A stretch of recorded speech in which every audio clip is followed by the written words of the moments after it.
En Verde Medicina. Este consultorio lo hacemos con la doctora Sara Chinelo y gracias sobre todo al apoyo de varias asociaciones del programa de cannabis medicinal, a CONFAC, la Confederación de Asociaciones, a Verde Medicina, obviamente, el equipo de Marihuana Televisión, y a Walwa CBD. Una vez al mes atendemos a consultas que nos envían de forma anticipada, así la doctora Sara pues tiene tiempo a buscar la evidencia científica, monta una presentación y nos la trae cada mes aquí al consultorio pues para poder divulgarla, ya que este consultorio es de carácter divulgativo, hablamos de temas generales, no son consultas médicas privadas en las que se estudia cada caso, sino se hablan de generalidades, de la evidencia médica y científica que hay detrás del cannabis, que es mucha, y obviamente luego cada tratamiento y cada paciente es diferente y el tratamiento es individual, pero va muy bien a la hora de saber cuándo el cannabis nos puede ayudar y en qué circunstancias. La doctora Sara Chinelo, como os comentaba, es la directora del programa de cannabis medicinal de Smoking Map. Ella lleva desde el 2015 trabajando en el ambiente de medicina cannabinoide y viendo pacientes por toda España. Ella es médico geada en Canarias, en España, y certificada por la Society of Cannabis Clinicians de California, con lo cual tiene mucha experiencia y es un honor y un placer pues tenerla cada mes aquí a vuestra disposición para hablar con ella de todos los usos medicinales del cannabis. Hoy vamos a atender a 4 preguntas anticipadas, pero después de las 4 consultas que la doctora Sara nos trae preparadas, podréis hablar con ella si estáis en Google Meet, en directo, en vivo, y si estáis por Verde Medicina, pues le hacéis las consultas que queráis en el chat y se la trasladaremos a la sala en directo. Hoy vamos a hablar sobre la endometriosis, sobre el cannabis como droga de salida, en concreto para la sustitución de la metadona. De interacciones medicamentosas vamos a ver el caso del anafranil y su uso con CBD, su compatibilidad, y los problemas hepáticos y la diabetes tipo 1. Que aparte ahora todo esto viene muy bien porque se está debatiendo sobre qué patologías y qué casos van a aceptar los políticos o la sanidad pública para el uso del tratamiento del cannabis. Y nosotros estamos un poco más al margen del discurso político. La doctora Sara mira la evidencia, mira la ciencia y se basa en ello a la hora de hacer sus recomendaciones. Así que nada más, damos paso. Sara, cuando quieras, empezamos a ver las consultas anticipadas y luego ya atendemos a las consultas de las personas.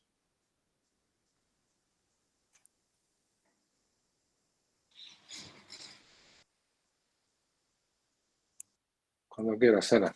Ok.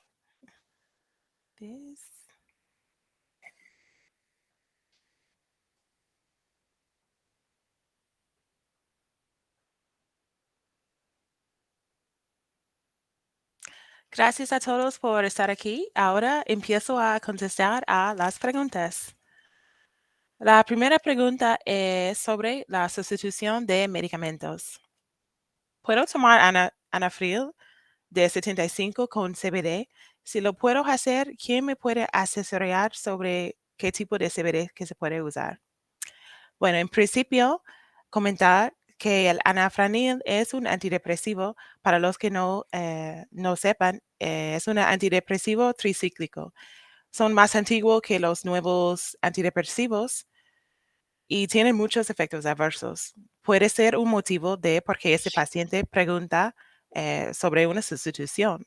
A lo mejor el paciente está con efectos adversos o a lo mejor el paciente simplemente quiere un tratamiento natural. Cualquier motivo, pero yo veo que sí es viable. Existen estudios científicos que hablan sobre cannabis y su función y cómo sirve como un antidepresivo. Además de eso, hablar sobre los efectos adversos puede ser que aumenta la sedación y hay efectos adversos sexuales también, disminución de libido, también puede ser un motivo de por qué la persona quiere sustituir el medicamento. Si esa persona decide usar CBD, lo que hay que tener en cuenta es que si hay una interacción con el enalapril, ese enalapril se metaboliza en el hígado, como casi todos los pastillas que nosotros tomamos. Y si utilizamos cannabis, el CBD, mejor usar una vía de administración que no sea vía oral, porque como vemos aquí en el gráfico, que los cannabinoides interactúan. Y eso nada más quiere decir que lo que hace el THC es disminuye su degradación. El enalapril se queda circulando en el plasma y puede producir toxicidad. Y eso nos dice que realmente si queremos usar cannabis junto con la medicación, o hay que bajar la dosis de la medicación, o se puede usar cannabis solo. No solo los antidepresivos tricíclicos, pero también el alcohol, los opioides, benzodiazepinas. El cannabis interactúa con muchos fármacos a nivel hepático y es por eso hay que tener cierta precaución. En cuanto a ese fármaco específica, puede ser que aumenta la pérdida de memoria, alteraciones cognitivas, eso realmente es lo que cuentan. Bueno, puede ser el motivo entonces al final, en respuesta a esta pregunta, ¿se puede usar cannabis, el CBD, para sustituir el enalapril de 75? Sí, en mi opinión, en mi criterio, no hay ningún problema. Hay evidencia científica que muestra que cannabis se puede utilizar como antidepresivo y cuando empezamos con el tratamiento, lo que tenemos que fijar es en la dosis de enalapril que estamos usando. Este paciente comentó que estaba con una dosis de 75 miligramos, pues empezamos a reducir la dosis. Vienen en diferentes presentaciones. Puede ser de 50, puede ser cápsulas de 25 y así reducir la dosis sin el aumento de los efectos adversos. La segunda pregunta, me gustaría ampliar información sobre la endometriosis y el uso de cannabis medicinal. ¿Cuál sería la mejor vía de administración? Bueno, la endometriosis es una condición ginecológica, como sabemos, y realmente lo que produce es dolor. Este tejido endometrio y está fuera del útero. Se puede encontrar en varios sitios. Como veremos aquí, se puede tener tejido endometrial en el ovario, en el recto, en el útero. Y cuando viene el ciclo menstrual, duele más que las otras personas. Eso es lo que le llaman dismenorías. Bueno, dismenorías secundarias a endometriosis. Esos pacientes quejan de mucho dolor y los tratamientos, lo que hay hoy en día, realmente hay hormonas. La paciente puede tomar hormonas porque cuando la endometriosis está expuesta a las hormonas, deja de crecer y multiplicar. Está bien, pero también tiene su desventaja. Si la persona está en edad fértil y quiere salir embarazada, por ejemplo, pues a lo mejor no le vienen bien las hormonas. El otro tratamiento son los AINES como dexketoprofeno o enantium también, que es muy fuerte. También tiene su efecto adverso. Puede producir acidez, gastritis, náuseas y entonces a lo mejor es otro motivo de por qué esa persona quiere sustituir cannabis en vez de los tratamientos convencionales. La última opción sería la cirugía. Y claro, la cirugía sí tiene eh, efectos adversos que de todos nosotros sabemos. Pero no es solamente ahora que cannabis se puede usar para trastornos ginecológicos, desde hace muchos años. Y hay un estudio publicado por Ethan Russo que hablaba sobre su uso en los años 1800, de Wow. que cuando el cannabis estaba en la farmacia y elaboraron productos, y este específicamente dismenine. Se parece el nombre como dismenorrea, como había comentado, ¿no? La dismenorrea como dolor cuando viene cuando viene el ciclo menstrual y y cuando las personas tienen endometriosis tienen mucho dolor. Pues como estaban recetados antes y hay mucha evidencia de que sí se puede utilizar cannabis para problemas ginecológicos como el endometriosis. También se utilizaban en hiperemesis gravídica. Eso es las mujeres cuando están embarazadas y tienen vómitos incontrolables, pues también hay estudios que muestran que se puede usar cannabis para controlar esas náuseas y esos vómitos. Siempre hay que evaluar los riesgos y los beneficios. Pero en el caso de endometriosis, en mi opinión, viendo la evidencia científica, pues no hay ningún problema en usar cannabis. Este mismo médico, el Ethan Russo, que hablaba sobre sus usos en la historia, también tiene una teoría que es la síndrome de deficiencia de endocannabinoides. Y habla en sus estudios de que también puede ser que es lo que está pasando en la endometriosis, porque hay evidencia científica que muestra que los tejidos del endometrio, cuando la persona tiene endometriosis, tiene una baja cantidad de receptores cannabinoides. Y puede ser suplementando el cuerpo con cannabinoides, se puede aliviar los beneficios. O sea, se puede aliviar los síntomas. Pero no solo eso, aliviar el dolor. También el cannabis funciona en otras maneras. También lo que puede es antiproliferativo, porque hay teorías que existen también en la literatura que hablan sobre la deficiencia de estos cannabinoides en los pacientes con endometriosis, pues como tienen una disminución de endocannabinoides, hay una disminución en la apoptosis también. Y lo que nosotros sabemos que la apoptosis realmente lo que es la muerte celular programada que pasa en el cuerpo, ¿no? Y es un proceso normal. Nosotros producimos células normales y cada vez en cuando esas células van en un ciclo y se mueren. Pues cuando eso no pasa, o sea, cuando no hay apoptosis, eso no pasa y puede producir cáncer o otros problemas como la endometriosis. Así que si una persona quiere usar cannabis para endometriosis, no solo sirve para alivio de dolor, pero también disminuye el progreso de la enfermedad. Y aquí pongo un estudio en 2017 publicado en el Journal de Cannabis Research y habla sobre los tejidos del endometrio y muestra también que lo que están presentes son los receptores cannabinoides, pero también en muy baja cantidad. Y luego otro estudio, un estudio hecho en Francia en 2010 que hablaba sobre los efectos antiproliferativos de los cannabinoides. Así que es mejor que usar los AINES porque, por ejemplo, si usamos el Enantium, solamente estamos aliviando el dolor, pero el endometriosis puede seguir proliferando. Y entonces es mejor usar un producto que tiene múltiples funciones, como es el cannabis. Luego, hablando sobre los otros sitios de acción de CBD, el CBD no solo influye sobre los receptores cannabinoides, pero también otros receptores, como es el TRPV1, que es otro receptor y que es responsable para el dolor. Y en los pacientes con endometriosis se han visto que tiene un aumento de su expresión.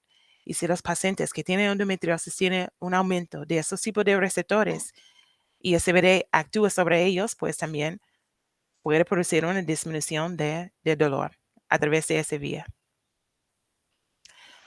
El otro, Sí, una cosa, Sara, es que nos ¿sí? preguntan por Verde Medicina, ¿Sí? que Ethan Russo aparece mucho en tus consultorios y nos preguntan desde Verde Medicina un poco que quién es. Creen que, como has mencionado algo de 1800, ¿Quién es qué? no, Es que no entiendo muy bien. ¿Qué has dicho?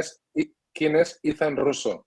Ethan Russo. Oh, ok. Ethan Sí, Russo es es un médico americano de Estados Unidos y es un neurólogo, pero también practica cannabis medicinal. Escribe mucho sobre el sistema endocannabinoide como es neurólogo.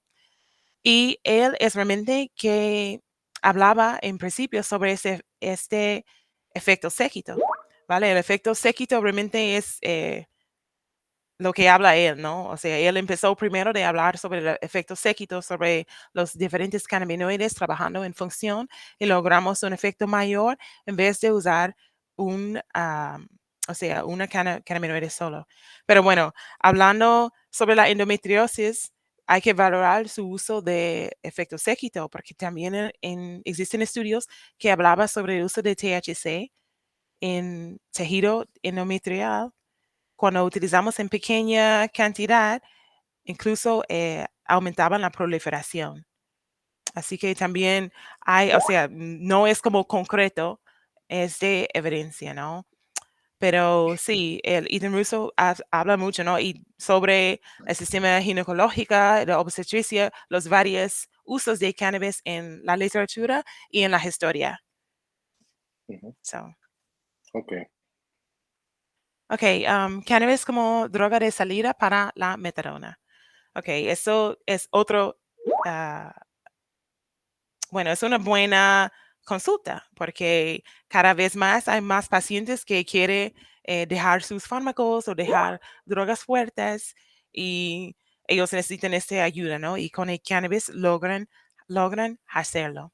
El cannabis se puede ver como droga de salida no solo para la metadona, pero otras drogas como la heroína, como los opioides, otras drogas fuertes.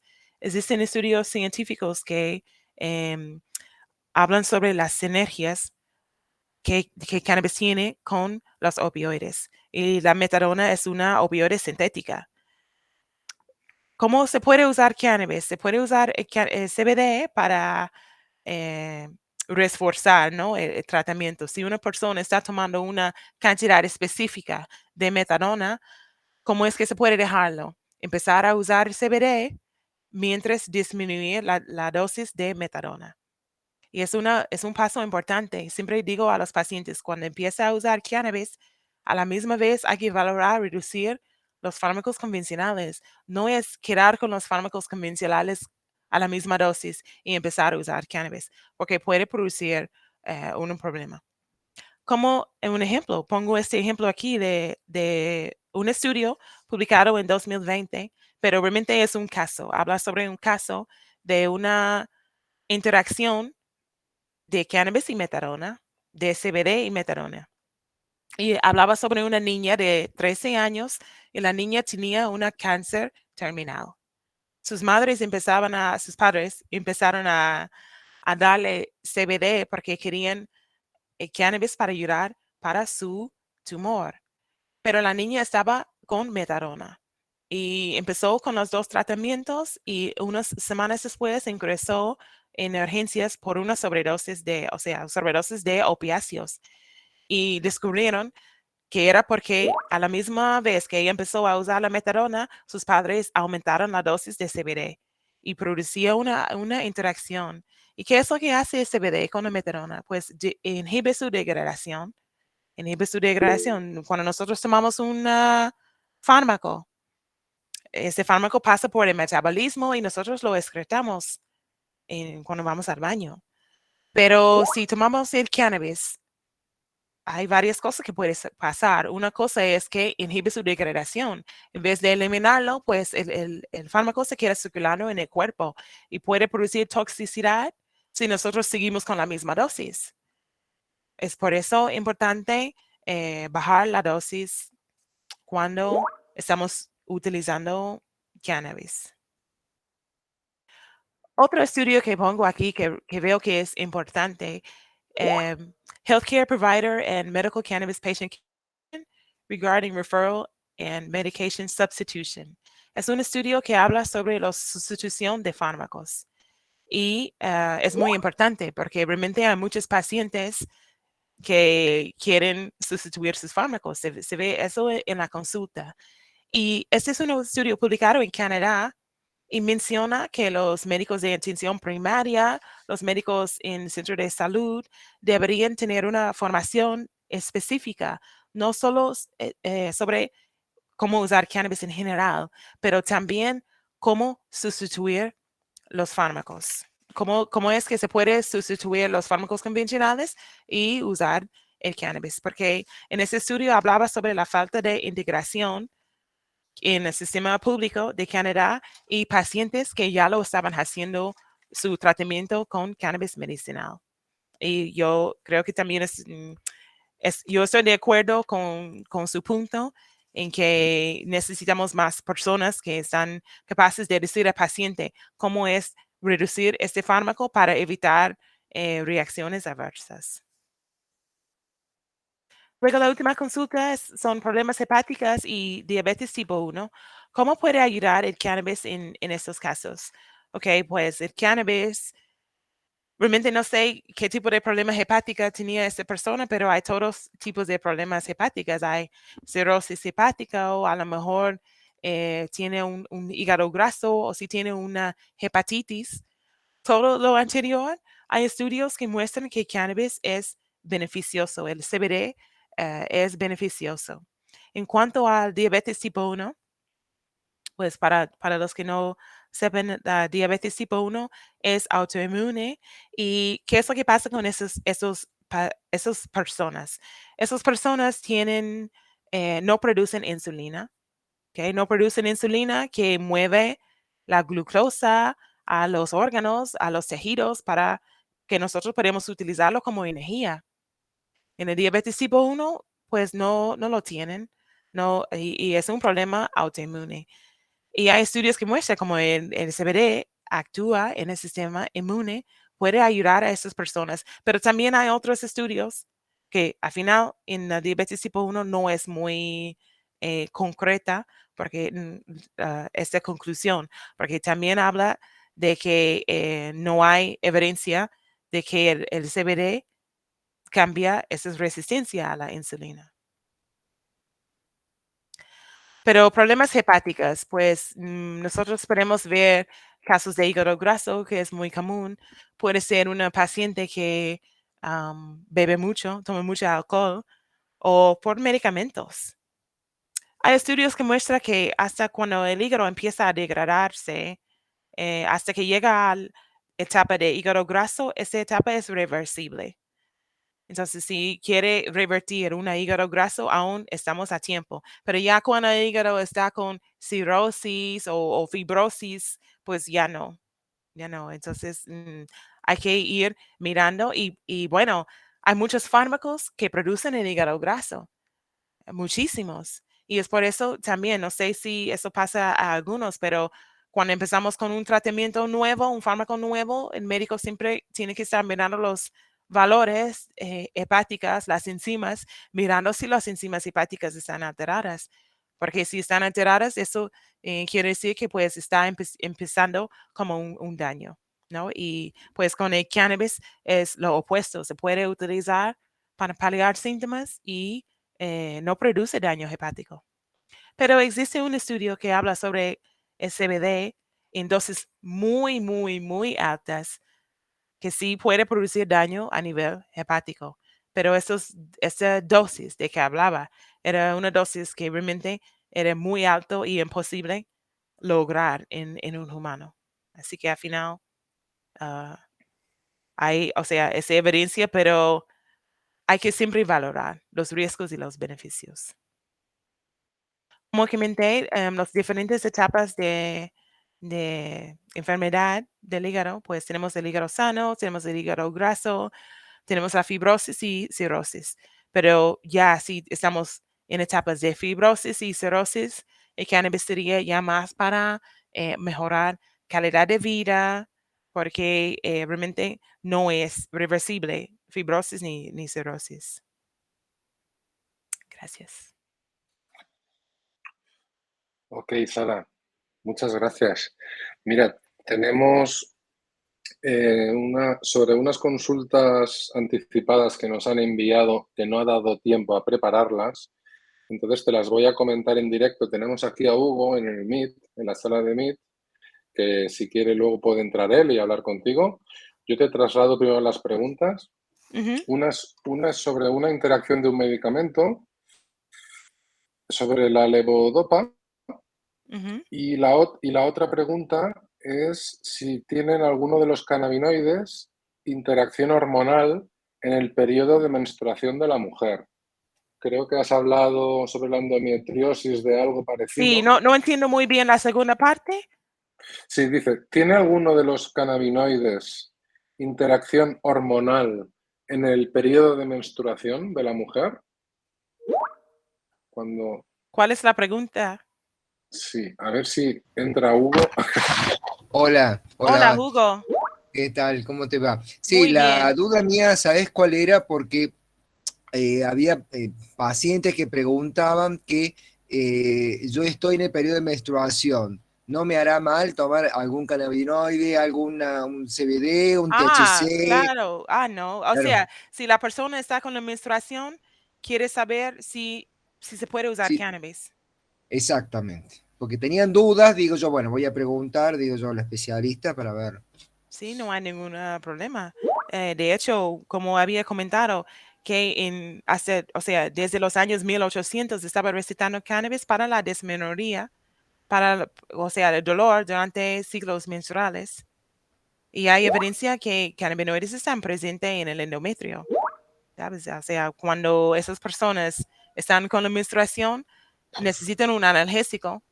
analgésico para aliviar los dolores y depende, o sea, a lo mejor no quieren usar AINES o el Enantium o otras pastillas. Cannabis es una solución natural. ¿Y qué vía de ¿Ya? administración recomiendas para estos casos? ¿Algo local, lo tipo los supositorios o óvulos, o algo más Sí, bueno, hay quienes que vaporizan porque el dolor suyo no es muy leve y le viene bien de vez en cuando cambiar los cannabinoides. Hay quienes que utilizan la tintura y hay quienes que si tienen dolores fuertes, prefieren los supositorios. Eso también depende de la intensidad del dolor. Siempre valoramos el paciente cuando tiene dolor, pregunta por la intensidad del dolor. Si es un dolor número 2, no es lo mismo un dolor 8 o 9. ¿No? Un dolor, o sea, con una intensidad de 2 se puede tratar con la vaporización y entra directamente en el flujo sanguíneo y efecto es más rápido. O si el paciente tiene más dolor por la noche, pues valorar comestibles de cannabis. A lo mejor una infusión de cannabis, porque como es caliente también ayuda a relajar la zona de dolor. Es que hay varias maneras de usarlo. Incluso desde 1800 estaban con la tintura de cannabis. So, Bien. ¿Te puedo hacer otra pregunta? sí. Mira, acá un comentario. En Ujú. Córdoba se hizo, acá en Argentina, se hizo la exposición canábica y casualmente estuvieron conferencia 2 días seguidos. Participé, como oyente, escuchando, y acá en la Universidad Nacional hay una cátedra de parte de farmacia. Yo soy farmacéutico también, o sea que le escuché bastante atento a esta gente, está en el proyecto canábico y están trabajando sobre los efectos, digamos, que tienen los cannabinoides sobre el cuerpo humano. Se han abocado exclusivamente a eso, de acuerdo a la patología, de acuerdo a la sintomatología que presenta, y están haciendo toda una sistematización de la información, van empezando a recabar información. Hay mucha bibliografía, pero algo que dijo ella y que yo lo sigo sosteniendo, el CBD por sí solo no tiene el efecto terapéutico, tiene que tener presencia en bajo porcentaje de THC. Y no sabe que yo veo en el mercado que siguen ofreciendo CBD 100%. Y yo digo, para mí, eso no tendría, para mí, por lo que voy leyendo, no tendría que ser así. Tendría que ser un pequeño porcentaje de THC. Lo que pasa es que se me hace que el THC lo han demonizado y saben que lo usan más como recreativo y el CBD sería el bueno. Y no, no, no. Los dos actúan en el sistema nervioso. Eso es lo que yo tengo. ¿Es así lo que estoy pensando? Si está bien, es correcto. Uri, ¿querías decir algo? Tú ibas a decir algo, ¿no? Tú le vas a contestar mejor, seguro. No, bueno, Hugo, es que realmente no estoy de acuerdo. No estoy de acuerdo de que el CBD por sí solo no tiene ningún efecto. Bueno, yo estoy de acuerdo de que sí, el efecto séquito, sí, cuando combinamos CBD junto con THC y CBN, THCV y los demás cannabinoides, el efecto es mayor, claro. Pero también los cannabinoides, los aislados, también tienen o sea, también tiene su función.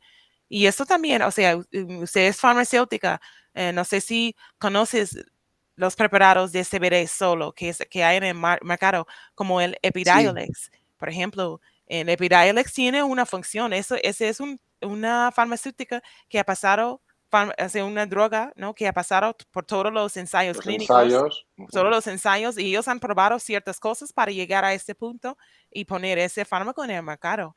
Y bueno, yo he leído los estudios y se recomiendan para ciertos tipos de epilepsia. Y es cierto que el CBD sirve para ciertos tipos de epilepsia.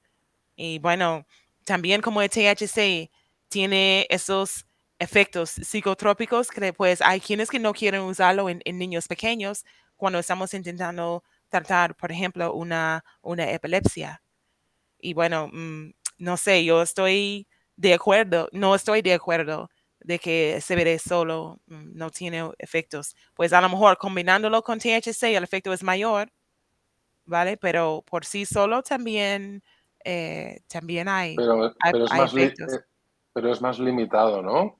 Claro, Solo el CBD. es más limitado y según la dosis hay que ser más caucio, ¿no? Tener más caución cuando ponemos la dosis, porque el CBD, cuando utilizamos el CBD aislado, tiene propiedades diferentes que el CBD que es full spectrum, que tiene ese 0.2 o 0.3, esa pequeña cantidad de THC que claro. existe. Cuando hablamos del CBD aislado, la curva es diferente. Cuando nosotros subimos la dosis para llegar, para que ese paciente pueda saber su dosis exacta, es fácil de sobrepasarla. A sobrepasar, si nos subimos mucho, podemos tener el efecto opuesto. Pero no es lo mismo si usamos CBD full spectrum. Podemos subir la dosis y sigue con los efectos de alivio de dolor o los efectos que nosotros buscamos. Y eso también Sí. está en la evidencia científica. Está bien, está bien. Bueno, sí, sí, sí. Acá Bueno, en Argentina todavía, no hay laboratorio, ELEA, solamente un solo laboratorio está tratando de incursionar en esto, o sea, no llega todavía a Argentina un CBD 100%. Aparecen algunas cosas importadas, ¿viste? Pero por la gente ahí medio como dicen, para la gente que conoce más o menos desconfía de todo eso hasta que no tengamos bien digamos, en una comercialización en Argentina bien fluida de los productos de cannabis. Sí. Pienso que Pero todavía. Hugo, en Argentina no se ha creado el cultivo controlado, supervisado por médico con ReproCan. Ahora empezó el ReproCran, casualmente estuvo digamos, el director del ReproCran, donde la gente se empezó a anotar para ser Ajá, cultivadores, para ser pacientes, están haciendo la triangulación entre el médico, el eso es. paciente y el cultivador, ya está todavía, pero está todavía ahí, se están armando recién, o sea, es lo que Empezando, decía. ¿no? Claro, claro. Un paso adelante grandísimo lo que se hizo, grandísimo la verdad, porque que vos puedas ser cultivador y no te persiga la policía y no te detenga porque llevas una flor para hacerte tu propio aceite, bueno, eso pasaba, eso estaba pasando, pero hoy ya se empieza como a dilatar un poco eso debido a esto, pero tenés que hacer esa triangulación entre el médico, el paciente y el mismo cultivador, que vos podrías anotarte como cultivador y paciente también. Eso es lo que Ujú. decía. Pero bueno, esto todavía se tiene que seguir ajustando porque hay gente que va a abusar de eso y va a tratar de comercializar más de lo que tendría que poder. O sea, bueno, es típico eso hasta que Se nos tendrá que acomodemos. controlar, ¿no? ReproCan controlará, ¿no? Exactamente. Exactamente. O sea, lo que tiene que haber buenos organismos controladores, que a veces cuesta, ¿no? Parte del Estado salga a controlar esas cosas, pero bueno, pero es un paso bastante grande lo que se hizo. Sí, la verdad que buenísimo. Ok, bueno, Gracias. pues continuamos con más consultas.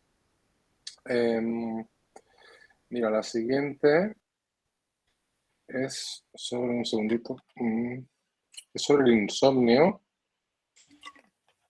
Nos preguntan sobre si el CBD puede venir bien para dormir, ¿vale? Si el Ok. CBD puede venir bien para dormir Ok. Que esto creo que lo hemos tratado en algún otro consultorio, ¿no? Que hay como Sí, varios tipos de insomnio. Entonces, sí, ¿para qué casos el CBD puede ir bien y en qué dosis? claro, hemos tratado de ello, pero básicamente si la paciente o esa persona tiene insomnio debido a ansiedad, a lo mejor si es por una ansiedad, a lo mejor el CBD le viene bien. Es que ya Ujú, hemos hablado de eso, pero eh, hay estudios que también hablan sobre el CBD y cómo despierta a las personas y mejor usarla por la mañana. ujú. Pero eso también depende de la dosis. Si utilizamos mucha dosis, una dosis muy alta de CBD por la noche, puede ser que tenga el efecto opuesto. Puede ser que el paciente tenga insomnio. ¿Sabes? Igual que, por ejemplo, utilizamos una cannabis sativa por la noche. Así que en dosis pequeña puede ser beneficioso. Pero hay que saber la causa también del insomnio. Si es un insomnio por una apnea de sueño, por ejemplo, a lo mejor el CBD no es el mejor cannabinoide. Puede ser que el THC le viene mejor en esas condiciones. Pero eso también depende de por qué ese paciente tiene el insomnio. Vale, genial. Mira, es que justamente nos está escribiendo una mujer Sí. de Araceli, de Argentina. Ajá. Ha estado escuchando la conversación con Hugo y dice que ella está inscrita en el ReproCan, que cultiva tranquila y hace su medicina. No sé si Ajá. nos está escuchando Hugo por ahí, pero Sí, también sí, tuvimos... sí, sí. No, tengo También, amigos ya que están anotados, están inscriptos y están ahí, ah, pero, viste, vamos caminando, nosotros, vamos caminando. bien, bien. Nosotros conocemos a un doctor, al doctor Juan Esquer, que es de Argentina, que él también está inscrito y colabora con Sí. nosotros y nos estuvo explicando precisamente esto, ¿no? Que pues ya empezó a rodar, al menos el tema de la ley, que avanzó más que en España, que aquí el autocultivo en España aún no está reconocido como terapia ni tratamiento Ah, mira. y no tiene mucha pinta de que lo vayan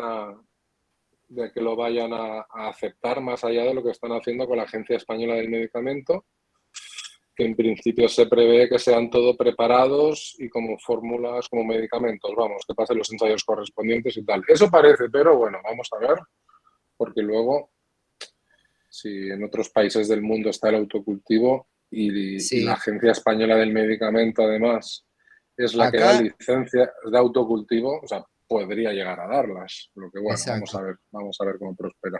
Uri, no sabes lo que pasó acá, y lo dijo el director de Reprocana. Acá lo que pasó que las bases, o sea, las organizaciones, las ONG, se empezaron a agrupar gente por la necesidad, porque tenían hijos que necesitaban sí o sí, no podían andar en la ilegalidad.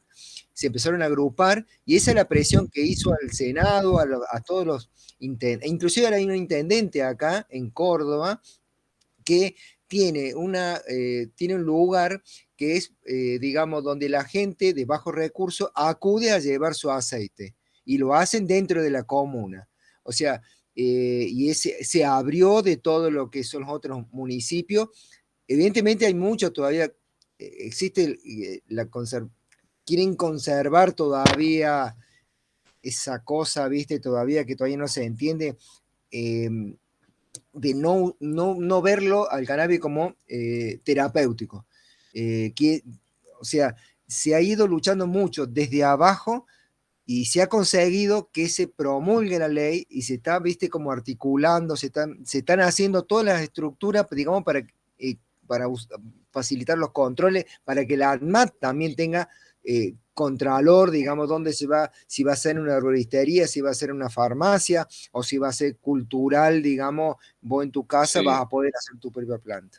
Sí, la gente tiene un poco de miedo. Aparte, es un poco injusto porque venimos de una crisis de opiáceos muy fuerte en Estados Unidos, que realmente los opiáceos se incluyeron en el sistema médico como que no eran muy el Oxycontin. Hubo una presión de Purdue y unas grandes farmas como que no era muy peligroso, no era muy adictivo y luego ha causado esta crisis de opiáceos tan fuerte que ha causado y ahora mucha gente o hay voces que dicen que con el cannabis pues puede pasar igual, ¿no? En cambio el claro. cannabis no causa sobredosis, o sea, puede Nadie haber se muere. Nadie se muere por cierto, tomar el puede aceite de haber CBD. cierto abuso, claro, pero nadie se va a morir, o sea, no hay una muerte directa por sobredosis. Exactamente. Pero lo que pasa es que, claro, esto quizá pues no parece como que no lo quieren decir suficientemente alto, no interesa, y a mí me da, pues me produce mucha, no sé, como un poco de irritación esta comparación con los opiáceos, ¿no? Es decir, mirar qué pasó con los opiáceos y ahora pues con el cannabis parece que, ¿no? Sara, ¿tú qué piensas de esto?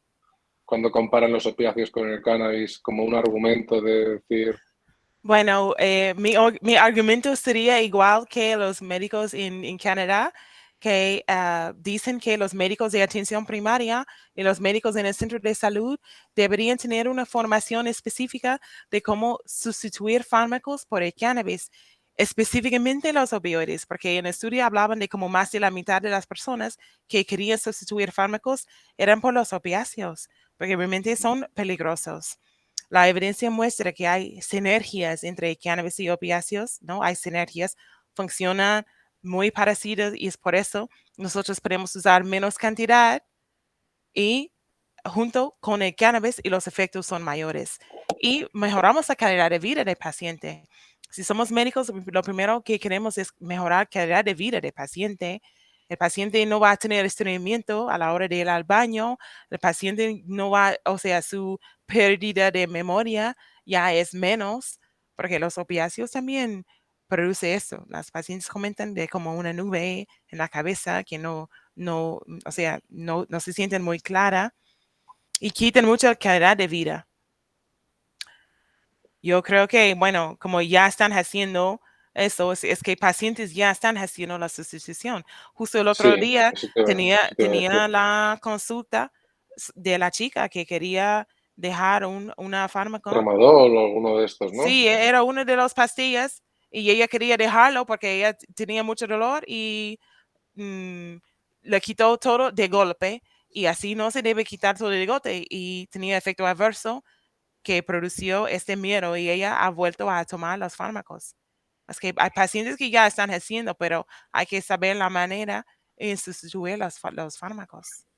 Sí, por cierto, sobre cuando pautas el tratamiento, ¿no? Y dices, por ejemplo, una tintura de THC al 15%.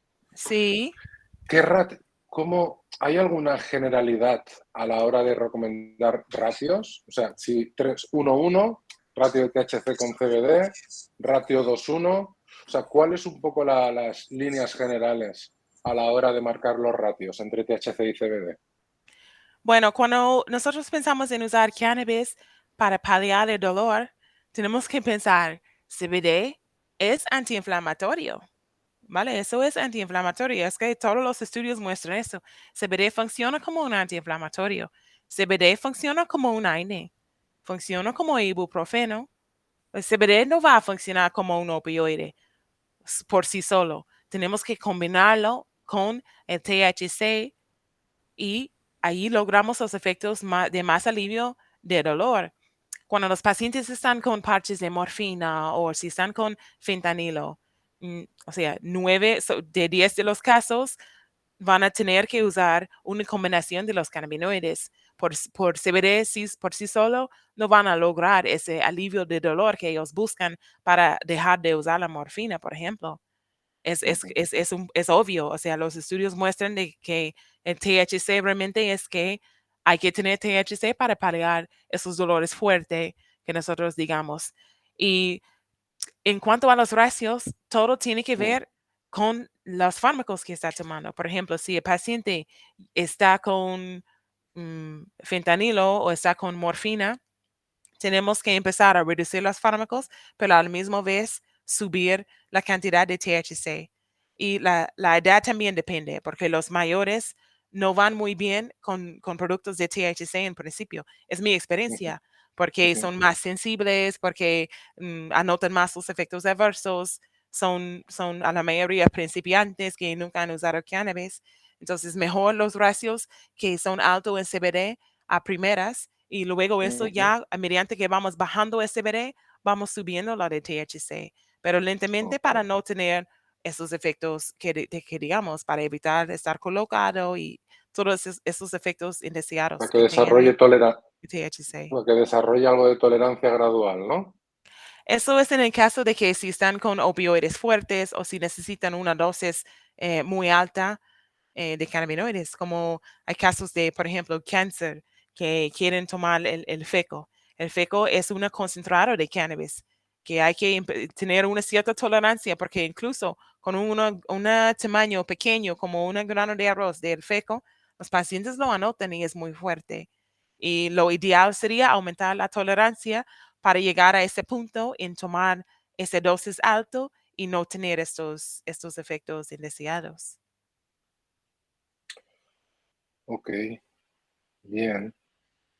Pues luego tenemos un par de consultas, pero me temo que son un poco generales, ¿eh? Si crees que no, si crees que no puedes hacerlas ahora en vivo y necesitas pues trabajarlas, me lo dices y las anotamos y las revisamos, porque son temas que quizá han salido. Uno es el protocolos para la fibromialgia en pacientes con EPOC de primer grado. ¿Vale? No sé si Okay.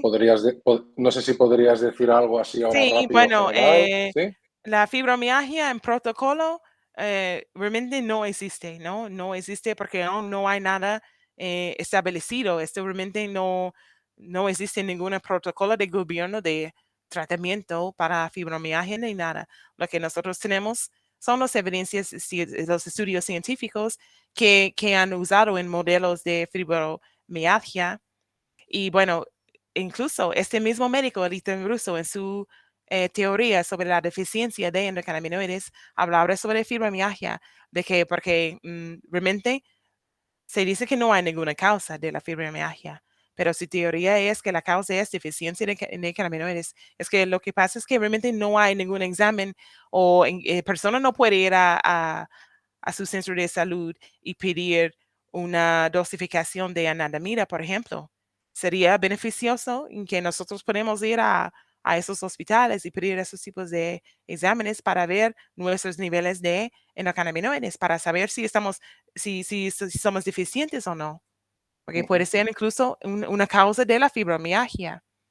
Pues hay pacientes que utilizan de todo, ¿no? Y también pacientes que están con fibromialgia y con medicación. Si está con medicación, por ejemplo, recetan la gabapentina, el Enantium, hay que empezar ya, como comenté antes, reducir estos fármacos a la misma vez empezar a entrar el tratamiento de cannabis. Y para el otro consulta sobre el La, EPOC, la EPOC de primer grado. sí, de primer grado, ok, pues el EPOC, bueno, en principio, lo primero que voy a decir es que su tratamiento nunca va a ser fumado, ¿vale? Porque el Bueno, EPOC, perdona, Sara, era la misma consulta, o sea, fibromialgia en paciente con EPOC, o sea, era junto, pero bueno, supongo que servirá lo mismo. ok, O sea, pues no eran dos consultas, era a el mismo una paciente. consulta. Ok, pues si ese El mismo, paciente tiene EPOC, debería usar otra vía de administración, no debería fumar, porque, bueno, el EPOC se produce por eso. Tiene ya un daño a los pulmones y a lo mejor, no sé si es en grado 1, pero lo que sí sabemos que el cannabis es broncodilatador. Eso sí, en los evidencias científicos, cannabis ayuda mucho a los pacientes que tienen asma o esa luz de bronquio que está muy estrecha, como en el caso de EPOC, del aire, o sea, el flujo de aire no es igual. A lo mejor lo que le viene bien es la inhalación, o sea, cannabis vaporizado. Eso sería mi recomendación. Igual que, por ejemplo, en el EPOC le recomiendan en estadios terminales oxígeno, por ejemplo, o tiene eh, su pulverizador, ¿sabes? Los medicamentos vienen así como aerosoles, igual que como el cannabis es broncodilatador, yo lo recomiendo así, vaporizado. ujú. Sí, la vaporización es una de las vías de administración que a veces también, ¿no? Parece que médicamente no se utiliza mucho, parece que está poco utilizada, poco recomendada y en cambio tiene sus beneficios, ¿no? Claro, y es por eso que yo sigo recomendando incluso flores como tratamiento, porque claro, preparados y tratamientos, esos sí son buenos, pero no olvidar de que hay patologías en que la vaporización de flores le viene mejor, como el EPOC o como el asma, que es un problema cuando el paciente se pone en contacto con un irritante y se pone estrecha la luz, inhibe el flujo sanguíneo, pues como cannabis es broncodilatador y funciona al momento, como es instantáneo la vaporización. Tiene su ventaja también, por ejemplo, en los casos de náuseas. Pacientes que tienen náuseas, lo último que queremos darles son pastillas, pero realmente ese es el tratamiento, pastilla. Y si el paciente lo vomita, es mejor una inhalación. Es rápido, alivia las náuseas y es por eso, es que al final también las flores tienen su sitio en ciertas patologías. Ok, pues bueno, vamos ya con la última, que no tenemos tampoco mucho más tiempo, y habla sobre el hunting. Lo mismo, ¿eh? Si necesitas preparártela, pues la podríamos dejar para el próximo consultorio y la preparas Sí, bien. Pero creo que no la han hecho mucho en los consultorios, no me suena, y es si hay protocolos para el Huntington. ok. Y que Eh, Como había comentado, que no, protocolo en sí de cualquier patología no hay protocolo, porque como no está, bueno, estamos creando nuestro protocolo, ¿no? Y usando la evidencia científica. Es que realmente no hay protocolo, pero miramos la evidencia y según eso ponemos un tratamiento, ¿no? Ok, vale. Pues en caso ya podremos traerla para el próximo consultorio, ¿no? Miraremos los estudios y Sí, claro. la traemos ya pues Claro, formulada porque en como forma. es que no hay protocolo. Ojalá Hay que que, tuviese hay que protocolo, mirar los ¿sabes? estudios, tal, sí, sí, sí. Claro. Vale, está claro. De acuerdo. Bueno, pues vamos a mirar si hay alguna consulta más. Si no, pues daremos por concluido el consultorio de hoy.